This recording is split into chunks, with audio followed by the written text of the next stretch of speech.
Hello, ഞാൻ ഇപ്രാവശ്യം നാട്ടിൽ പോയപ്പോൾ ശ്രദ്ധിച്ച ഒരു കാര്യം നിങ്ങളുമായിട്ട് ഷെയർ ചെയ്യാനുണ്ട്.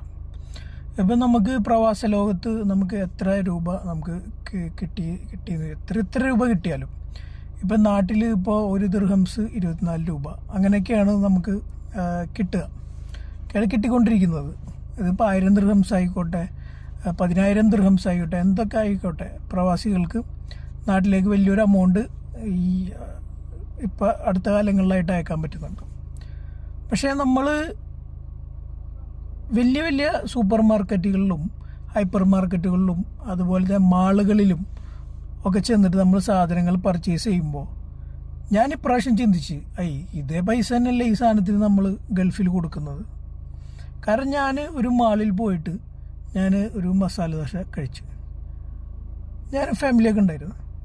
അപ്പോൾ മസാല ദോശ കഴിച്ചിട്ട് ഞാൻ ബില്ല് പേ ചെയ്തപ്പോൾ ഞാൻ അതിനെ ഡിവൈഡ് ചെയ്ത് നോക്കിയപ്പോൾ നമ്മുടെ ഗൾഫിലെ ഒരു ചെറിയ ഒരു കഫ്തേരിയയിൽ അല്ലെങ്കിൽ ചെറിയൊരു ഹോട്ടലിൽ ഒരു മസാല ദോശ കൊടുക്കുന്ന പ്രൈസാണ് മാളുകളിൽ നമ്മൾ കൊടുക്കുന്നത്. അപ്പോൾ നമുക്ക് എത്ര കണ്ട് വരുമാനം ഉണ്ടായിട്ടും കാര്യമില്ല, നാട്ടിൽ ചിലവുകൾ കൂടിക്കൊണ്ടിരിക്കുകയാണ്. ഇതേ സമയം നമ്മൾ തൊട്ടടുത്ത് കുറച്ച് ഷോപ്പുകളൊക്കെ ഉണ്ടാവും. നമ്മളെ വീടിൻ്റെ തൊട്ടടുത്ത് ഒരു ചെറിയ ഹോട്ടൽ അല്ലെങ്കിൽ ഒരു ചെറിയ സൂപ്പർ മാർക്കറ്റ്, ഇവിടെ ഒന്നും പോയി നമ്മൾ പർച്ചേസ് ചെയ്യാൻ തയ്യാറില്ല. നമ്മൾ വീട്ടിൽ നിന്ന് വണ്ടി എടുത്തിറങ്ങി 15-20 കിലോമീറ്റർ അപ്പുറമുള്ള വലിയ വലിയ മാളുകളിലും വലിയ വലിയ സൂപ്പർ മാർക്കറ്റുകളിലൊക്കെ ആയിട്ട് പർച്ചേസ് ചെയ്യുന്ന ഒരു രീതിയാണ് പ്രവാസികളിൽ കണ്ടുവരുന്നത്, പ്രവാസി കുടുംബങ്ങളിലും.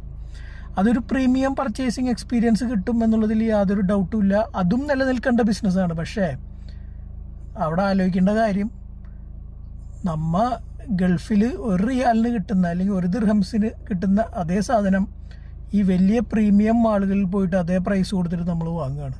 അപ്പോൾ എന്ത് വ്യത്യാസമാണുള്ളത്? അതേസമയം ഈ സെയിം ഐറ്റം നമ്മുടെ ചുറ്റുള്ള ചെറിയ ഷോപ്പുകളിൽ റീസണബിൾ ആയിട്ടുള്ള പ്രൈസിന് കിട്ടാനുമുണ്ട്. പക്ഷേ അവരെ പരിഗണിക്കാൻ ആരും തയ്യാറില്ല. അപ്പോൾ നമ്മളെ ചുറ്റുവട്ടത്തുള്ള ഷോപ്പുകളെ കൂടി, ചെറിയ ചെറിയ ഹോട്ടൽസ്, ചെറിയ ചെറിയ സൂപ്പർ മാർക്കറ്റുകളൊക്കെ കൂടി പരിഗണിക്കേണ്ട ഒരു ഉത്തരവാദിത്വം നമുക്ക് എല്ലാവർക്കും ഉണ്ട്. കാരണം നമ്മുടെ കയ്യിൽ പൈസ ഇല്ലാത്ത ഒരു സമയത്ത് നമ്മൾ ഈ ചെറിയ ഷോപ്പുകളിൽ നിന്ന് സാധനം മേടിക്കുന്ന ആളാണെങ്കിൽ അവർ നമുക്ക് ക്രെഡിറ്റ് തരും, അവർ നമ്മളെ സഹായിക്കും. അതേസമയം ഞാൻ ഉറപ്പിച്ച് പറയുന്നു, നിങ്ങൾക്ക് ഒരു ഹൈപ്പർ മാളുകളിലോ അല്ലെങ്കിൽ ഒരു ഷോപ്പുകളിലോ അത്തരത്തിലുള്ള വലിയ വലിയ പ്രീമിയം മാർക്കറ്റിലോ പോയിട്ട് നിങ്ങൾക്ക് 1 രൂപയുടെ ഒരു മിഠായി പോലും നിങ്ങൾക്ക് ഫ്രീ ആയിട്ട് അവർ തരില്ല. അപ്പം അതുകൊണ്ട് ചുറ്റുമുള്ളതിനെ കൂടി